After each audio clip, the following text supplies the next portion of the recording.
Sami Hamdi is the editor of the International Interest, a current affairs site focusing on the Middle East. He joins us now from London. So how much weight does this decision hold, given that it cannot be enforced and that the U.S. withdrew from the ICJ years ago?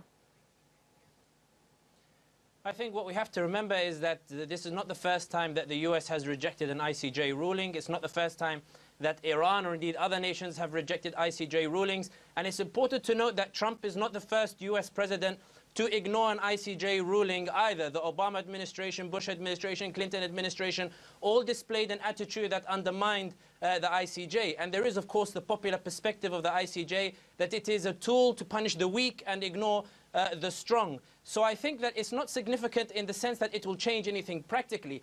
However, the wheels are already in motion for an anti-America policy in Europe as it is, following the U.S. withdrawal from the Iran sanctions. We should remember that at the UN General Meeting, there was a meeting between the European leaders on the side with China and Russia in order to discuss an alternative payment system away from the dollar. In other words, to provide a mechanism for Europe to continue trading with Iran. So already there are processes in motion in order to find some way to circumvent the U.S. attitude towards Iran. So the ICJ ruling can be taken as part of this wider picture. If we take it as part of this wider picture, it does appear quite significant.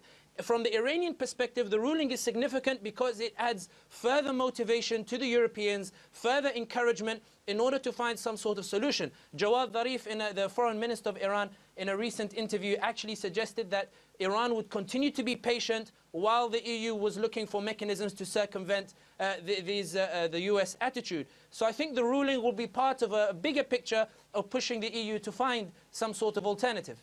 So you're saying that this is going to further isolate the US and it will widen the divide between the US and Europe over sanctions on Iran?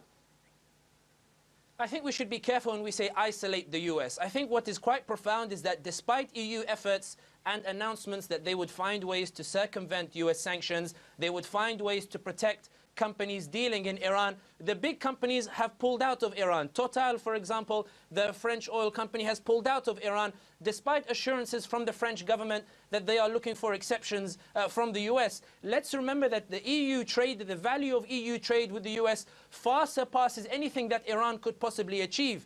So I think when we say isolate the US, I think this is the wrong word. What is perhaps a more appropriate word would be to undermine the US in the sense that, look, we'll continue trading with the US, but you can't boss us and tell us what we should be doing. So in other words, the EU will look for an alternative payment system to prevent US aggression, US implications of withdrawing from the Iran deal. But that does not necessarily mean that it will cause friction between Europe and the US. And the proof of that is this. Trump has insulted Europe on many occasions. He stood in front of the UN and said that Germany is a puppet of the Russians. He's insulted the French by rejecting the exceptions. Despite that, Europe is still going to Trump, still trying to talk to him, still trying to convince him.